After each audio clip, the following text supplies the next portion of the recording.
नमः शिवाय गुरवे सच्चिदानन्दमूर्तये निष्प्रपञ्चाय शान्ताय निरालम्बाय तेजसे। हरिओम प्रभु जी।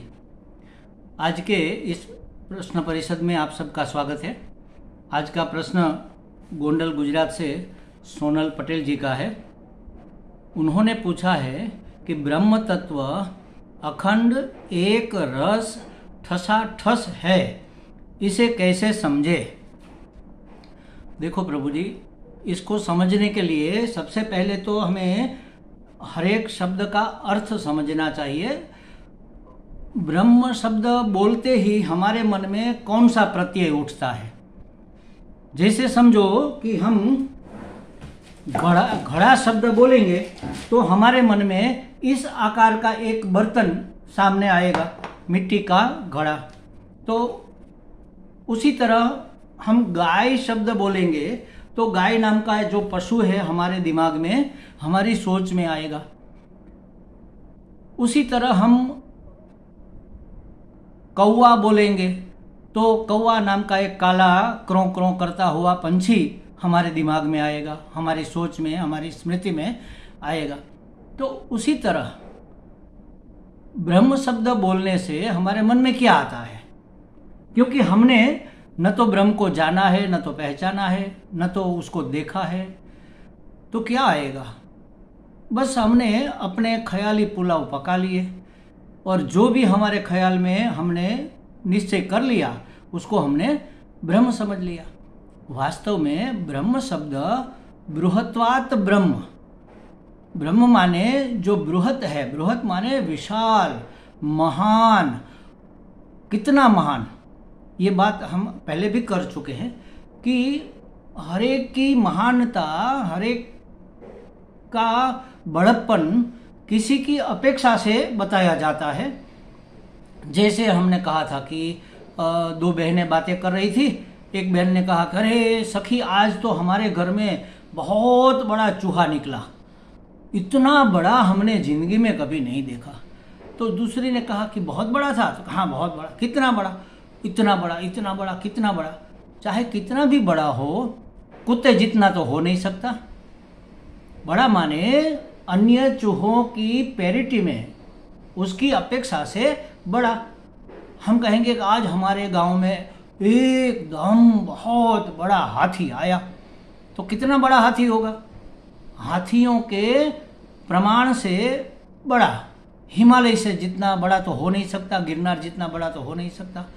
तो हम जब संसार में किसी बड़े की बात करते हैं तो किसी की अपेक्षा से बड़ा, किसी की अपेक्षा से महान, किसी की अपेक्षा से उत्कृष्ट कहते हैं। जबकि यहाँ ब्रह्म शब्द जो है निरपेक्ष महान है, किसी की अपेक्षा से नहीं, महानतम। इससे महान और कोई हो नहीं सकता, है नहीं, होगा नहीं। सब उसी के अंतर्गत आ जाते हैं। जैसे समझो कि सबसे हमारी अभी इस व्यवहार दृष्टि में तो सबसे महान, सबसे बड़ा तो ये आकाश है। आकाश में सब समाया हुआ है, तारे हैं, चंद्र है, सूर्य है, हमारी पृथ्वी है, पृथ्वी के हर एक पदार्थ है, व्यक्ति है, वस्तु है, प्राणी है, पहाड़ है, नदी है, सब आकाश के अंदर समाया हुआ है। लेकिन ऐसे तो अनंत आकाश उसके अंदर रहे हुए हैं, मतलब उससे भी वह महान है। तो बृहत माने सब कुछ, अनंत माने जिसका कोई अंत नहीं है। तो अनंत चैतन्य कह लो या ब्रह्म चैतन्य कह लो या ब्रह्म तत्व कह लो, वह इस आशय से बना है। ब्रह्म नाम की कोई चीज नहीं है, लेकिन इसकी महानता के कारण उसको पहचानने के लिए हमने एक शब्द गढ़ दिया, ब्रह्म। वो चेतन है, इसलिए चैतन्य है, स्वयं प्रकाश है। और कितना चेतन है, एक दिया भी चेतन है, प्रकाशित है, वो एक सूर्य भी प्रकाशित है, एक चंद्र भी प्रकाशित है, एक बल्ब या ट्यूबलाइट भी प्रकाशित है। लेकिन सबसे ज्यादा प्रकाशित तो अनंत चैतन्य, ऐसा कह दिया।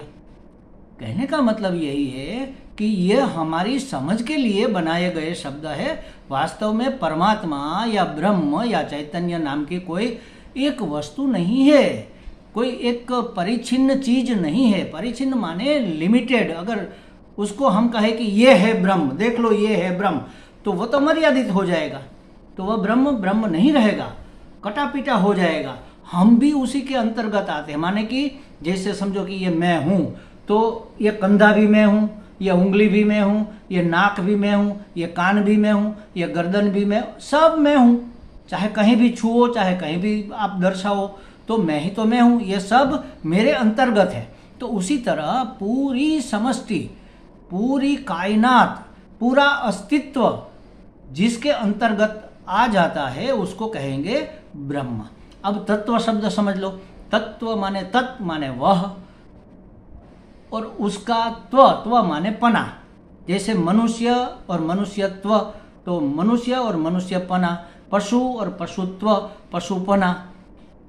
मनुष्यत्व को मानवता भी कहते हैं, पशुत्व को पाशवता भी कहते हैं। तो उसी तरह तत् माने वह परमात्मा का नाम है, सब का नाम है, माने सब तो वही है, परमात्मा ही है, ब्रह्म ही है, सब ब्रह्म ही है, ब्रह्म के सिवा और कुछ है ही नहीं। अगर कुछ और होता तो ब्रह्म ब्रह्म नहीं रहता। क्यों? क्योंकि वह कट जाता, इतना छोटा हो जाता, तो वह उसको हम बृहत नहीं कह सकते। माने सब ब्रह्म के अंदर आ जाता है, इसलिए उसका नाम तत्व वह भी है। तो वह पना, ब्रह्म तत्व, महान से महानतम पना जिसमें है, ऐसा अनंत चैतन्य ब्रह्म। अब दूसरा शब्द देख लो, अखंड। अगर इसमें टुकड़े होते तो वहां पर उसकी मर्यादा हो जाती। एक टुकड़ा, फिर उसकी लिमिट आ गई, फिर दूसरा टुकड़ा, फिर लिमिट आ गई, फिर तीसरा टुकड़ा। जैसे समझो कि यह स्केल है, तो यहाँ से शुरू हुआ और चलते चलते चलते यहाँ इसका खात्मा हो गया, यहाँ से दूसरा स्केल आ गया, दूसरी फुटपट्टी आ गई, तो ये एक खंड, ये दूसरा खंड, तो उसकी मर्यादा हो जाएगी ना। ये तो अनंत चैतन्य है। अनंत उसको कहते हैं जहाँ कहीं भी उसका अंत नहीं होता, मतलब कि खंड भी नहीं होता, इसलिए उसको अखंड चैतन्य भी कहते हैं। अच्छा, अखंड है, लेकिन है तो सब जगह और पूरा फैला हुआ है, समझ लो, लेकिन कहीं गाढ़ा है, कहीं पतला है। जैसे छाछ होती है ना, हम छाछ जब बनाते हैं, दही में से मथ कर उसकी लस्सी या छाछ बनाते हैं, फिर उसको रख दो तो क्या होता है, नीचे गाढ़ी हो जाती है, ऊपर ऊपर पतली हो जाती है। तो ऊपर पतली, बीच में मीडियम और नीचे गाढ़ी, ऐसी छाछ बन जाती है। तो परमात्मा क्या ऐसा है, कहीं गाढ़ा है, कहीं पतला है, कहीं ज्यादा है, कहीं थोड़ा है, कहीं कम है, ऐसा है क्या? तो कि नहीं, ऐसा नहीं है। वो तो एक रस, हर जगह, हर समय, हर वस्तु में, हर परिस्थिति में समान है। समम ब्रह्म, ऐसा गीता जी में कहा, समम ब्रह्म, वह समान, एक समान है। यह बताने के लिए एक रस कहा गया। अखंड एक रस ब्रह्म चैतन्य, अनंत चैतन्य, अखंड एक रस सच्चिदानंद घन। घन शब्द भी कई बार उपयोग में लिया जाता है। घन माने ठसा ठस। आपने तीसरा शब्द पूछा है, ठसा ठस माने क्या? माने घन, सघन, हम कहते हैं ना सघन, नक्कर, ठोस, जिसमें कहीं कोई छिद्र न हो, कहीं कोई जगह न हो, कहीं कोई पोलम पोल न हो, उसको कहेंगे ठसा ठस। अखंडानंद जी महाराज कहते थे कि इस समष्टि में परमात्मा चैतन्य ठसा ठस भरा हुआ है। लेस, एक सुई के नोक के बराबर भी जगह उसके बगैर खाली नहीं है। ठसा ठस तो भरा है, अखंड तो है, लेकिन कहीं गाढ़ा, कहीं पतला, ऐसा भी नहीं है। अखंड एक रस, सच्चिदानंद घन। घन माने ठसा ठस, सच्चिदानंद घन परमात्मा है, उसके सिवा और कुछ है ही नहीं। तो ये सब जो दिखता है वह क्या है? वह परमात्मा ही है महाराज, लेकिन हम उसको पहचान नहीं पा रहे हैं। समुद्र के किनारे जाओ तो पानी, जहां तक आपकी नजर जाएगी पानी ही पानी दिखेगा। उसमें एक तरंग उठी, छोटी सी तरंग उठी, फिर थोड़ी हवा ज्यादा आई तो ये तरंग, बीजी दूसरी तरंग उठी, उससे बड़ी, तीसरी तरंग उठी, उससे बड़ी, और बड़े बड़े मोजे उठने लगे। तो एक मोजा, एक तरंग दूसरी तरंग से भिन्न है, उसमें से छींटे उड़ने लगे, तो एक छींटा दूसरे छींटे से भिन्न है। वो पत्थर से टकराया तो उसमें फैन पैदा हो गए, बुदबुदे। तो फैन बुदबुदे एक दूसरे से भिन्न है। तो फैन, बुदबुदा, छींटा, तरंग, बड़ा मौजा और जल में कोई फर्क है क्या? जल ही तरंग है, जल ही बड़ा मौजा है, जल ही छींटा है, जल ही फैन है, जल ही बुदबुदा है, सब जल ही जल है। जल का एक रूप, एक आकार जिसको हमने छींटा कह दिया, दूसरा आकार जिसमें हवा भरी हुई है उसको हमने बुदबुदा कह दिया, तीसरा आकार जो तरंगायित हो रहा है, बह रहा है, तो उसको हमने तरंग कह दिया। तो पानी के ही ये सब रूप है, स्वरूपतः तो पानी ही पानी है। तो उसी प्रकार जैसे समुद्र में या तो तालाब में तरंगे उठती है, बनती है, बढ़ती है और मिटती है, उसी तरह परमात्मा इस समष्टि के रूप में हमारे सामने विविध रूप में अभिव्यक्त हो रहा है। छींटे, बूंदे, बुदबुदे, तरंगे, मोजे, ये सब जो जल के आकार प्रकार है, उसी तरह परमात्मा के यही सब आकार प्रकार, मनुष्य है, पशु है, पक्षी है, नदी है, तालाब है, पर्वत है, पानी है, अग्नि है, वायु है, आकाश है, सब परमात्मा ही परमात्मा है और कुछ है ही नहीं। वही परमात्मा जल के रूप में दिख रहा है, वही परमात्मा पत्थर के रूप में दिख रहा है, वही परमात्मा वायु के रूप में हमें स्पर्श कर रहा है, वही परमात्मा मनुष्य के रूप में व्यवहार कर रहा है, वही परमात्मा पशु है, पक्षी है, वही परमात्मा फल फूल रहा है पेड़ के रूप में, वही परमात्मा है। जैसे वही पानी बुदबुदा है, वही पानी जल तरंग है, वही पानी छींटा है, उसी तरह वही परमात्मा विविध रूप में हमारे सामने अभिव्यक्त हो रहा है।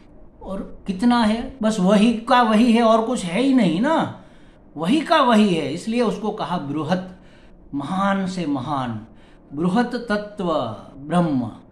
उसको ब्रह्म तत्व कह लो, अनंत चैतन्य कह लो, क्योंकि वह चेतन है, जड़ नहीं है।